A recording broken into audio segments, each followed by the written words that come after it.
வேதாகமத்தில் பழைய ஏற்பாட்டிலும் புதிய ஏற்பாட்டிலும் உள்ள புத்தகங்களில் வேறு சில புத்தகங்கள் பற்றி மேற்கோள்கள் சுட்டிக்காட்டப்பட்டுள்ளன. எடுத்துக்காட்டாக பழைய ஏற்பாட்டில் யாசேரின் புத்தகம், யுத்த புத்தகம், நாத்தானின் புத்தகம், இதுபோன்ற இன்னும் நிறைய புத்தகங்கள் சொல்லப்பட்டுள்ளது.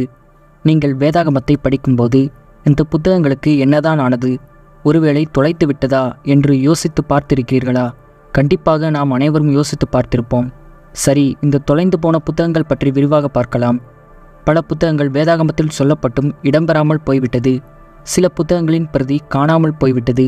சில வேத சுருள்கள் அழிந்து போய்விட்டது. இவை அனைத்தும் நான் கனானிக்கல் புக்ஸ் என்று அழைக்கப்படுகிறது. முதலில் யாசேரின் புத்தகம்.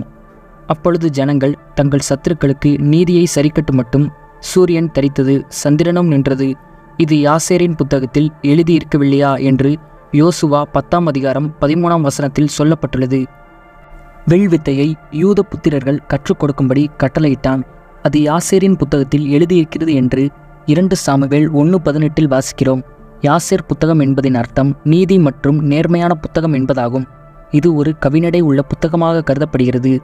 இந்த புத்தகம் பழைய ஏற்பாடு ஆசிரியரால் எழுதப்பட்டுள்ளது. ஆனால் இந்த புத்தகங்களின் சுருள்கள் காலப்போக்கில் காணாமல் போய்விட்டதால் வேதாகமத்தில் இடம்பெற முடியவில்லை. இரண்டாவதாக யுத்த புத்தகம். ஆர் என்னும் ஸ்தலத்தில் பாயும் நீரோடை மோவாவின் எல்லையை சார்ந்து இருக்கிறது என்னும் வசனம் கர்த்தருடைய யுத்த புத்தகத்தில் எழுதியிருக்கிறது என்று என்னாகமம் 21ஆவது அதிகாரம் 15ஆவது வசனத்தில் குறிப்பிடப்பட்டுள்ளது. இந்த கர்த்தருடைய யுத்த புத்தகமானது யுத்த வெற்றிகளை பற்றிய புத்தகமாகும். இதை சில வரலாற்று ஆசிரியர்கள் கவிதை வடிவிலான புத்தகம் என்றும், சில அறிஞர்கள் இது சரித்திர உரைநடை என்றும் கூறுகிறார்கள். எனினும் இந்த யுத்த புத்தகம் யாசேரின் புத்தகம் போன்றே காணாமல் போன சுருளேயாகும். மூன்றாவது நாத்தானின் புத்தகம். ஞான திருஷ்டிக்காரனாகிய சாமுவேலின் பிரபந்தத்திலும் தீர்க்கதரிசியான நாத்தானின் பிரபந்தத்திலும் ஞான திருஷ்டிக்காரனாகிய காத்தின் பிரபந்தத்திலும் எழுதியிருக்கிறது என்று 1 நாளாகமம் 29ஆவது அதிகாரம் 30ஆம் வசனத்தில் குறிப்பிடப்பட்டுள்ளது. இதுவும் தொலைந்து போன புத்தகமே. வரலாற்று ஆராய்ச்சியாளர்கள் இந்த நாத்தானின் பிரபந்தம் என்பது நாத்தானின் நடபடிகள் என்றும், சிலர் நாத்தானின் வரலாறு இருந்திருக்க வேண்டும் என்றும் கருதுகின்றனர். அடுத்ததாக அகியா மற்றும் இத்தோ புத்தகம். இந்த 2 புத்தகங்களும் 2 நாளாகமம் 9ஆவது அதிகாரம் 29ஆவது வசனத்தில் குறிப்பிடப்பட்டுள்ளது. சாலமோனுடைய ஆதி அந்தமான நடபடிகள் தீர்க்கதரிசியாகிய நாத்தானின் புத்தகத்திலும், சிலோனியனாகிய அகியா எழுதின தீர்க்க தரிசனங்களிலும், நேபாத்தின் குமாரனாகிய யெரொபெயாமை குறித்து ஞான திருஷ்டிக்காரனாகிய இத்தோ எழுதின தரிசனங்களிலும் அல்லவா எழுதியிருக்கிறது என்பதை பார்க்கிறோம். இந்த இத்தோ புத்தகம் தீர்க்க தரிசன புத்தகம் என்றும் தீர்க்கதரிசி இத்தோவின் வரலாறு என்றும் கருதப்படுகிறது. 2 நாளாகமம் 12-15 வசனத்தின்படி இந்த இத்தோ தீர்க்கதரிசி சாலமோன், யெரொபெயாம் மற்றும் அபியா மன்னர்கள் அரசாண்ட காலங்களில் வாழ்ந்தவர். இவருடைய ஆவணங்கள் குறிப்பிடப்பட்டு இருந்தாலும் சுருள்கள் காணாமல் போய்விட்டதால் சரித்திரம் மறைந்து புத்தக தலைப்பு மட்டுமே இன்னும் நிலைத்திருக்கிறது. அடுத்ததாக செமாயாவின் புத்தகம்.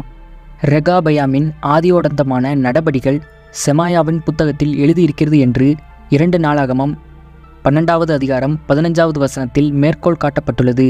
இதுவும் காணாமல் போன புஸ்தகமே. அடுத்ததாக ராஜாங்கத்தின் முறை புத்தகம். இது 1 சாமுவேல் 10ஆவது அதிகாரம் 25ஆவது வசனத்தில் மேற்கோள் காட்டப்பட்டுள்ளது. சாமுவேல் ராஜாங்கத்தின் முறையை ஜனங்களுக்கு தெரிவித்து அதை ஒரு புத்தகத்தில் எழுதி கர்த்தருடைய சன்னதியில் வைத்து ஜனங்களை எல்லாம் அவரவர் வீட்டுக்கு அனுப்பினான் என்று வாசிக்கிறோம். அடுத்ததாக சாலமோனுடைய நடபடிகள் புத்தகம். இந்த புத்தகம் பற்றி 1 ராஜாக்கள் 11ஆவது அதிகாரம் 41ஆவது வசனத்தில் மேற்கோள் காட்டப்பட்டுள்ளது. சாலமோனின் மற்ற நடபடிகளும் அவன் செய்தவை அனைத்தும் அவனுடைய ஞானமும் சாலமோனுடைய நடபடிகள் புத்தகத்தில் அளவா எழுதியிருக்கிறது என்று வாசிக்கிறோம். அடுத்ததாக தாவீது ராஜா தீர்க்க தரிசன புத்தகம். இது 1 நாளாகமம் 27-24 வசனத்தில் சொல்லப்பட்டுள்ளது. சிரியாவின் குமாரன் யோவாப் எண்ணத் துவங்கியும் முடிக்காதே போனான்.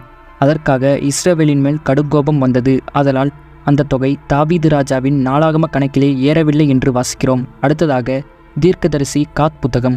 இது 1 நாளாகமம் 29ஆவது அதிகாரம் 30ஆவது வசனத்தில் குறிப்பிடப்பட்டுள்ளது. இந்த தீர்க்கதரிசி காத் பற்றியோ அல்லது இந்த காத் புத்தகம் பற்றியும் வேறு எந்த தகவல்களும் தெரியவில்லை. காலப்போக்கில் காணாமல் போய்விட்டது. அடுத்ததாக யூதா இஸ்ரவேல் ராஜாக்களின் புத்தகம்.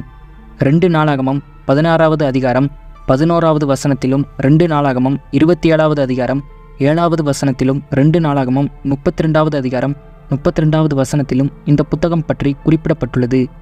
ஆசாவின் ஆதியோடந்தமான நடபடிகள் எல்லாம் யூதாவையும் இஸ்ரவேலையும் சேர்ந்த ராஜாக்களின் புத்தகத்தில் எழுதியிருக்கிறது என்பதை வாசிக்கிறோம்.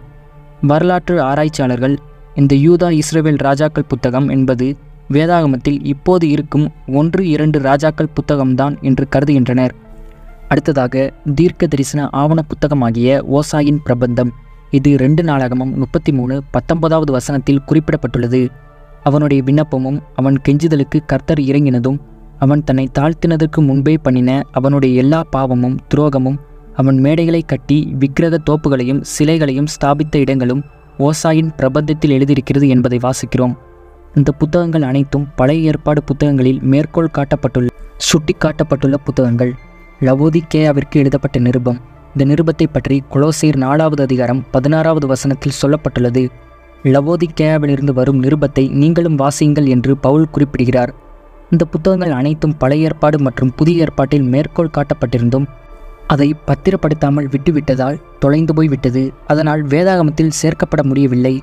இதுபோக வேதாகமத்தில் சேர்க்கப்படாத இன்னும் பல புத்தகங்கள் இன்றும் நம்மிடத்தில் உள்ளது. அதை தள்ளுபடி ஆகமங்கள் என்றும் கூறுவார்கள்.